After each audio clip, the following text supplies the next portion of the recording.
নমস্কার বন্ধুরা, আমি অনিন্দিতা রান্নার কেরামতি চ্যানেলে আপনাদের সকলকে অনেক অনেক স্বাগত জানাই। আশা করি আপনারা সবাই খুব ভালো আছেন।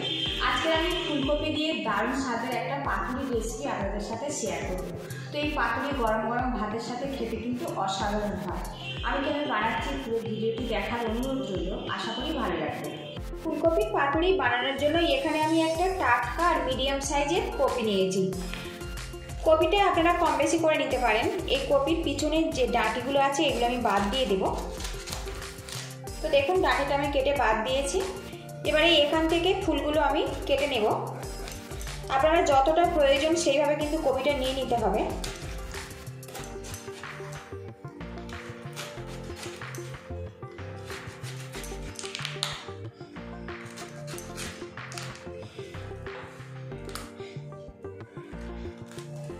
তো দেখুন কপিগুলো আমি টুকরো টুকরো করে নিয়েছি। এবারে এখানে যে কপির ডাঁটিগুলো আছে এটা পুরোপুরি আমি বাদ দেব। শুধুমাত্র পাতুরি বানানোর জন্য আমি এইভাবে ফুলগুলো রেডি করে নেব। ফুলগুলো একটু সাইজে ছোট করব। দেখুন এইভাবে।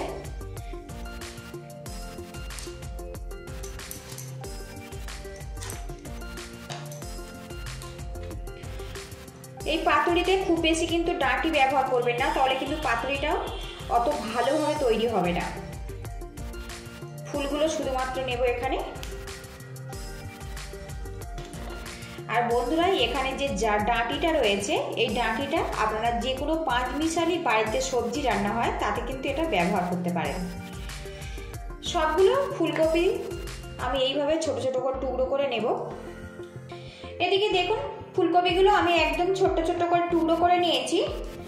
এদিকে আমি একটা বোল নিয়েছি আর এই বোলের মধ্যে বেশ কিছুটা গরম জল নিয়ে নেব।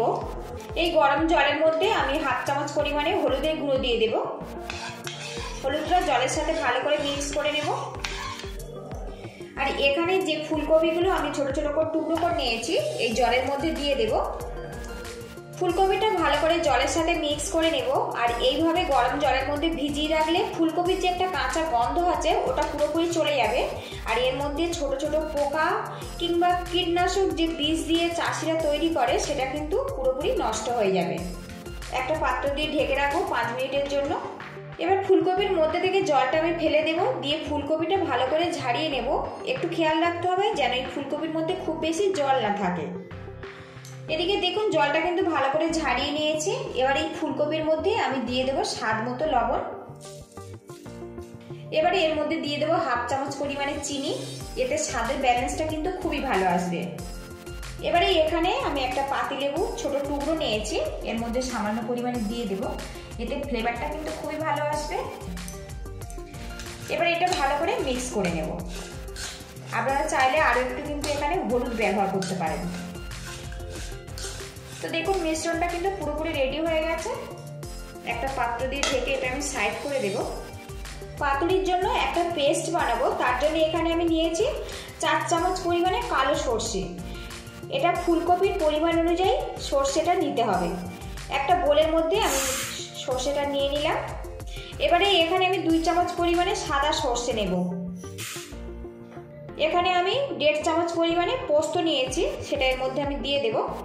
আর এখানে ছোট বড় মিলিয়ে 4 টুকরো নারকেল রেখেছি। নারকেলটা দিলে খেতে খুবই ভালো লাগে, একটা মিষ্টি মিষ্টি ভাব চলে আসবে। আর এখানে আমি 2টো শুকনো লঙ্কা নিয়েছি, সেটা এর মধ্যে দিয়ে দেবো। আপনারা চাইলে কিন্তু গুঁড়ো লঙ্কাও ব্যবহার করতে পারেন। আর এখানে আমি রেখেছি 4টে কাঁচা লঙ্কা। ঝালটা আপনারা স্বাদ মতো দেবেন। এবারে এটা আমি একসঙ্গে মিহি করে পেস্ট বানিয়ে নেব। এদিকে দেখুন পাতুরির জন্য আমি মশলাটা রেডি করে নিয়েছি। আর এই মশলাটা আমি শিলে পেস্ট করেছি। আপনারা চাইলে মিক্সিং বলে এই পেস্টটা বানিয়ে নিতে পারেন। ফুলকপির মধ্যে আমি পেস্ট দিয়ে দেব। এবারে এর মধ্যে সামান্য পরিমাণে হলুদের গুঁড়ো দিয়ে দেব। আরও সামান্য পরিমাণে লবণ অ্যাড করে দেব। এখানে আমি কাঁচা লঙ্কাগুলো ছোট ছোট করে টুকরো করে নিয়েছি, সেটা দেব। আপনারা চাইলে গোটা গোটা লঙ্কাও ব্যবহার করতে পারেন। এবারে এর মধ্যে আমি 4 চামচ পরিমাণে কাঁচা সর্ষের তেল দিয়ে দেব। এবার মশলার সাথে ফুলকপিটা ভালো করে মিক্স করে নেব, যাতে মশলাটা ফুলকপির মধ্যে খুব সহজভাবে যেতে পারে।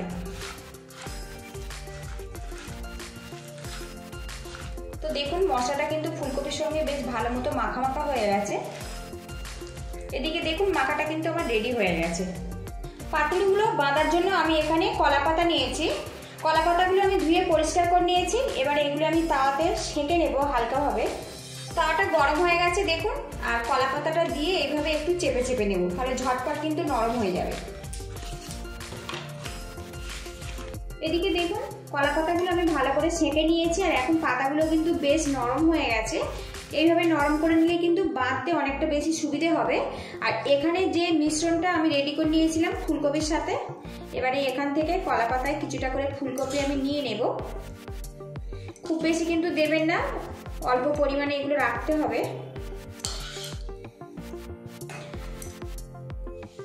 আপনারা চাইলে এর উপরে কিন্তু আরো কিছুটা করে কাঁচা লঙ্কা অ্যাড করতে পারেন। এবারে এখান থেকে আমি ভালো করে ভাঁজ করে দেব, এটাও এইভাবে ভাঁজ করে দেব,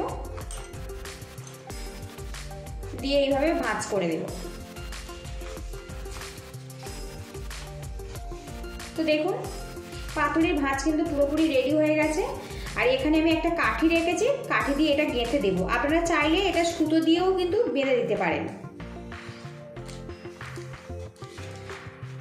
তো দেখুন একটা কিন্তু ফুলকপির পাতুরি রেডি হয়ে গেছে। এইভাবে বাকিগুলো আমি রেডি করে নেব।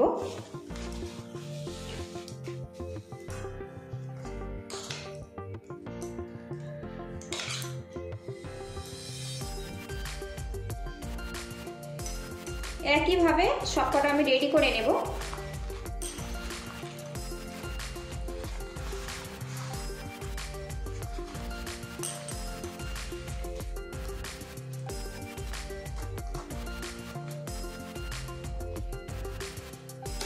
কাঠি দিয়ে যদি পাতুরির এই বাঁধনটা আটকানো যায় তাহলে কিন্তু খাওয়ার সময় অনেক বেশি সুবিধে হবে।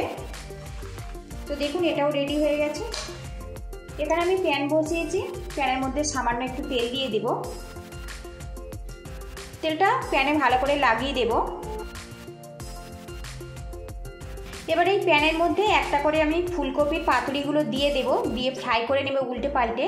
আর বন্ধুরা নতুন স্বাদের এই ফুলকপির পাতুরির রেসিপিটা ভালো লাগলে একটা লাইক দিয়ে দেবেন, আর যতটা সম্ভব শেয়ার করে দেবেন।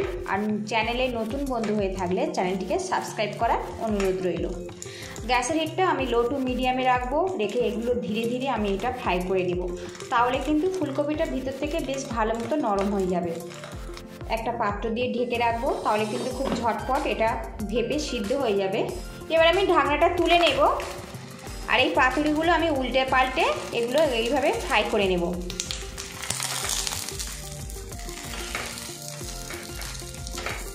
বারবার ঢাকনা তুলে এইভাবে কিন্তু উল্টে পাল্টে দিতে হবে, তাহলে কিন্তু ফুলকপিটা দুটো দিক ভালো মতো সিদ্ধ হয়ে যাবে। আবারও আমি ঢেকে রাখবো।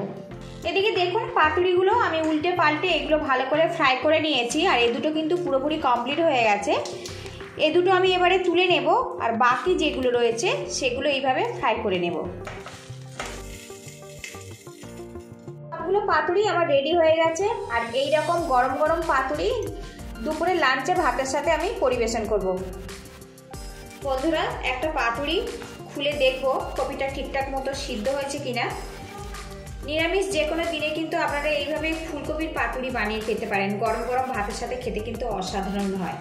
পুরো ভিডিওটি দেখার জন্য আপনাদের অসংখ্য ধন্যবাদ রইল। আপনারা ভালো থাকবেন, সুস্থ থাকবেন। দেখা হবে নেক্সট ভিডিওতে। তো দেখুন বন্ধুরা ফুলকপিগুলো কত সুন্দরভাবে এগুলো সিদ্ধ হয়ে গেছে একদম। গরম গরম ভাত দিয়ে কিন্তু ফুলকপির পাতুরি খেতে কিন্তু খুবই ভালো লাগে। তো বন্ধুরা আজকের লাঞ্চে ভাতের সাথে এটা আমরা পরিবেশন করব। আপনারা ভালো থাকবেন, সুস্থ থাকবেন এই কামনা করে আজকে আমি বিদায় নিচ্ছি।